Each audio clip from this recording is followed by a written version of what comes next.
Assalamualaikum warahmatullahi wabarakatuh. Selamat siang Bapak dan Ibu guru semuanya. Dalam kesempatan ini terima kasih dalam kegiatan kompel kita di SDN Gedung 03. Sekarang kebetulan saya dari PJOK akan mempresentasikan tentang permainan tradisional. Oke, bisa dilanjut Bu? Oke, dari permainan tradisional. Apa sih permainan tradisional itu? Permainan tradisional adalah permainan yang dimiliki oleh suatu kelompok masyarakat atau permainan tradisional yang dipegang teguh pada norma dan adat kebiasaan yang diwariskan dari generasi ke generasi berikutnya secara lisan. Kenapa sih secara lisan? Mungkin Bapak Ibu juga pernah merasakan kalau misalnya contohlah kita main bekel, gak ada kan ditulis kan pertamanya seperti apa, ya kan? Cuma ngomong dari lisan doang kan? Nih pertama bolanya dilempar, terus ada nih kalau misalnya habis ambil satu nanti dua, tiga, terus ada pit, ada roh gitu kan, biasanya seperti itu. Sama hal juga kita kalau misalnya permainan gobak sodor, kadang kan ditulis cuma main aja saat itu kan seperti itu. Jadi secara lisan. Oke, lanjut Bu. Latar belakang. Dari latar belakang permainan ini, permainan tradisional Indonesia kaya akan nilai-nilai luhur dan manfaat bagi tumbuh kembang anak. Namun, seiring perkembangan zaman, permainan tradisional semakin jarang dimainkan oleh anak-anak. Program ini bertujuan untuk menghidupkan kembali permainan tradisional dan mengadaptasinya sebagai aktivitas olahraga yang menyenangkan dan bermanfaat bagi siswa. Di mana Penjasorkes merupakan bagian integral dari pendidikan secara keseluruhan yang memiliki peranan dalam pembinaan pertumbuhan fisik, pengembangan psikis, serta keterampilan motorik, pengetahuan dan penghayatan nilai-nilai pembentukan pola hidup yang sehat. Jadi bisa kita lihat perkembangan zaman sekarang, anak-anak lebih main apa? Gadget, ya. Tapi permainan tradisional kadang ada anak yang tidak tahu sama sekali. Kalau kita ngajar, coba contoh bermain aja, Bu itu main apaan? Mungkin ada permainan balok, ya. Bu itu ngapain? Baloknya diapain? Bu di gadget juga ada Bu, tukar-tukaran balok atau menyamakan balok. Kalau di gadget seperti itu, ya. Tapi kalau kita di permainan tradisional kita, itu banyak manfaatnya, ya. Oke, lanjut. Tujuan program dari permainan tradisional ini, tujuannya adalah yang pertama untuk menumbuhkan rasa menghormati terhadap keanekaragaman budaya dengan melestarikan permainan tradisional. Yang kedua, membuat kegiatan aktivitas fisik untuk meningkatkan kebugaran, mengembangkan keterampilan sosial dengan bekerja sama dengan rekan sejawat atau kelompok untuk memecahkan masalah tujuan program. Dan yang terakhir adalah memperkuat rasa kebersamaan dan kekompakan antar siswa. Lanjut Bu. Nah, manfaat di sini dalam permainan tradisionalnya. Yang di sini ada anak menjadi aktif. Jadi saat permainan tradisional nggak ada anak yang menunggu, ya. Kayak main karet aja, yang menunggu aja bisa gantian, ya. Ada misalnya dia nggak bisa, tunggunya lagi yang membantu, ya, yang membela. Yang kedua bisa digunakan sebagai terapi anak. Anak itu bisa lebih fokus, ya, dalam permainan. Yang ketiga bisa mengembangkan kecerdasan intelektual anak, mengembangkan kecerdasan logika anak, dan yang terakhir mengembangkan kecerdasan emosi antar personal anak, ya. Di sini banyak manfaat-manfaatnya. Mungkin yang tidak saya tulis satu-satu, ya. Silakan. Di sini ada capaian, langkah, dan hasil yang diharapkan. Apa sih capaiannya yang akan kita lakukan? Capaiannya adalah yang pertama, siswa dapat mengenal 5 permainan tradisional. Padahal kita di sini bisa lihat ya, permainan tradisional itu banyak banget. Mungkin bisa puluhan atau ratusan kalau dari setiap provinsi, ya, atau daerah-daerah. Yang kedua, aktivitas untuk membuat siswa lebih aktif. Jadi tidak ada yang namanya anak itu diam saja. Langkah-langkahnya adalah ini contoh yang paling mudah. Siswa dapat menyebutkan nama, aturan, dan cara bermain 5 permainan tradisional. Satu misalnya contohnya permainan karet misalnya, atau permainan balok. Aturan bermainnya bagaimana? Boleh nggak kalau misalnya kita jatuh atau saat mengangkat balok kaki kita kita tidak terkena balok ya. Contoh hal dalam aturannya. Yang kedua, siswa dapat mengikuti aturan permainan dan bekerja sama dengan teman yang berkelompok. Contoh lagi permainan gawang sodor. Bagaimana caranya dia bekerja sama dengan temannya ya. Terus selanjutnya yang ketiga, siswa dapat menerima kekalahan dengan lapang dada dan menghargai. Kenapa? Karena dalam setiap permainan olahraga butuh sportivitas. Jadi kalau udah kalah ya sudah, nggak usah. Ya ini gini, nggak usah ya. Jadi butuh sportivitas yang dimana kalau memang kita kalah, ya kita harus usaha lagi besok. Oh iya tadi kita kalah, caranya seperti ini. Berarti besok kalau bermain lagi, caranya untuk menang harus seperti apa ya? Oke, hasil yang diharapkan. Dari hasil yang diharapkan yang pertama adalah dengan mengadakan perlombaan mini atau perlombaan nasional atau kegiatan pembelajaran dalam PJOK. Yang kedua, mengadakan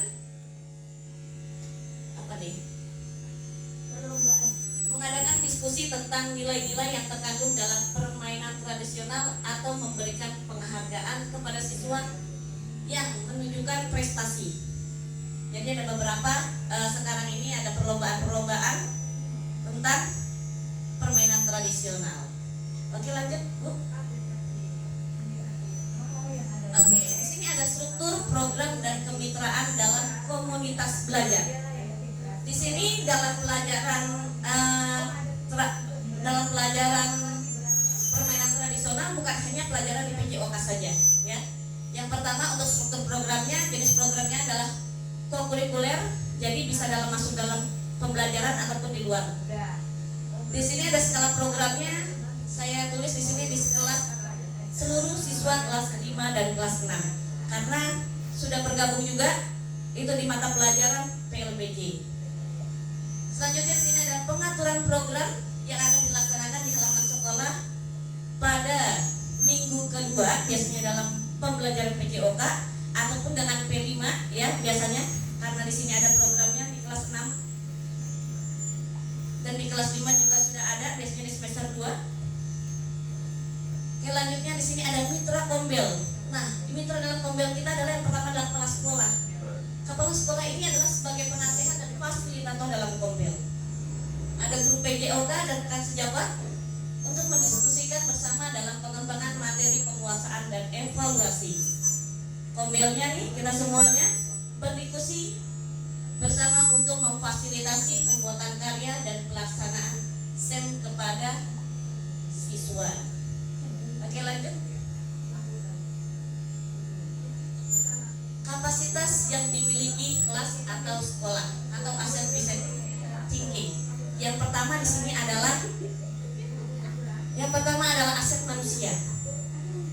Aset manusia ini terdiri dari kepala sekolah, guru, siswa atau warga sekolah. Yang kedua adalah aset fisik, di mana halaman sekolah sebagai alat pendukung lainnya sebagai contohnya seperti balok, bakyak, ya, karet dan sebagainya. Dan ketiga di sini ada aset agama dan kebudayaan, di mana jenis permainan tradisionalnya, ada aset finansialnya, di mana di sini terdapat dari dana BOS, dan aset sosialnya, di mana aturan dari sekolah yang berdampak kepada seluruh siswa. Dan terakhir ada aset politik, kebijaksanaan kepala sekolah, komite dan pihak puskesmas. Jadi kerjasamanya.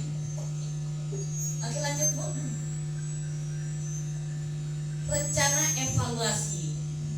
Rencana evaluasinya adalah observasi yang pertama, mengamati tentang antusiasme dan keterlibatan siswa dalam kegiatan, publik penilaian oleh guru PJOK dan guru kelas, karena di sini bukan hanya guru olahraga juga, tapi bergabung dengan guru kelas dalam pelajaran PLBJ, dan refleksi siswa tentang penilaian oleh siswa. Jadi gimana tuh? Refleksi siswa yang melakukan dan siswa juga yang menilai, ya. Jadi bukan hanya kita saja. Jadi siswa juga bisa melihat dan bisa menilai temannya. Oke, lanjut. Kemungkinan tantangan. Tantangannya di sini adalah yang pertama tentang peralatan. Beberapa permainan tradisional membutuhkan peralatan yang sulit ditemukan. Ya, banyak kayak contohnya enggrang agak sedikit susah, ya, untuk pemiliknya. Yang kedua, motivasi. Siswa kurang tertarik dengan permainan Karena kita ketahui kan sekarang untuk permainan sekarang lebih banyak di gadget dan lebih menarik.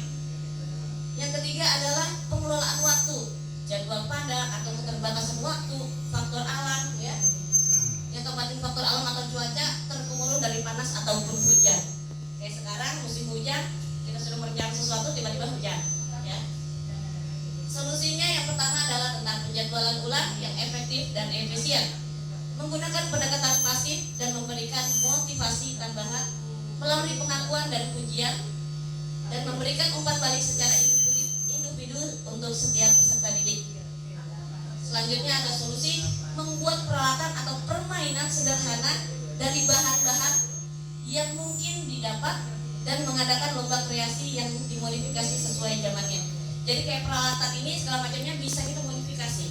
Kalau memang susah, kita cari bahan apa sih yang lebih mudah dan juga bisa kita dapat dan itu harganya terjangkau ya. Seperti itu bisa kita modifikasi.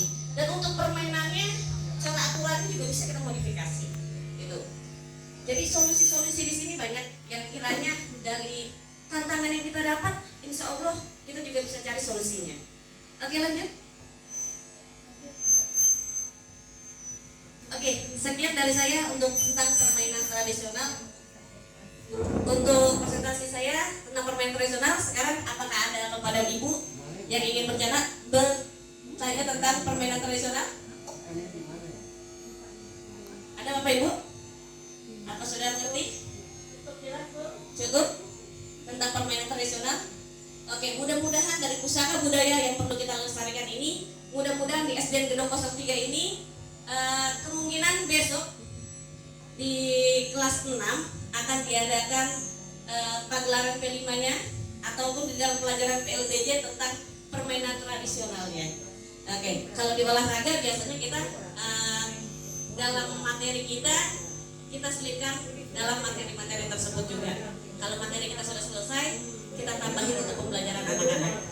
Oke, terima kasih dan saya sekian. Assalamualaikum warahmatullahi wabarakatuh. Waalaikumsalam warahmatullahi wabarakatuh.